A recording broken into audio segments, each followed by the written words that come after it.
Well, that is a welcome progress. A lot of Filipinos want to see him back and are concerned about his health specifically, and just want to see him well.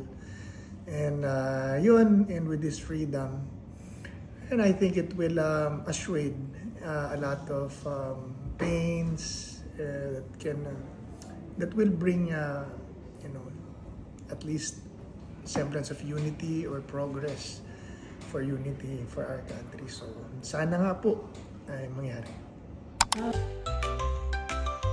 Sa totoo lang, it's a political, nothing but a political issue. It's a political process, irrelevant of our life and the Filipinos' lives. Una-una, Vice President yan eh. Wala pa hong Vice President na inimpeach sa buong mundo sa kasaysayan. Yung Vice President lang yan eh.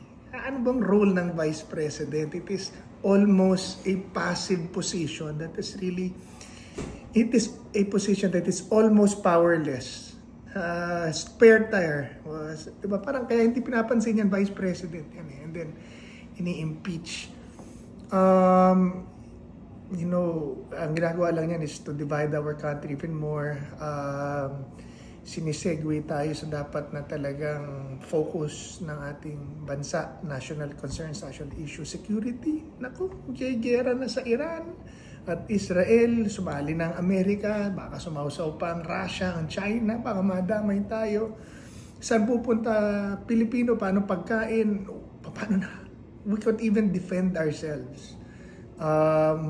If you see those rockets coming in, how do we defend ourselves? I think that yan po ang pressing concern, and yet sa buong mundo, and yet tayo pinag-uusapan po natin impeachment. So yan po ang take ko dyan eh. Dapat, we all know that the impeachment case of VP Sara is really not an issue about betrayal of public trust or corruption.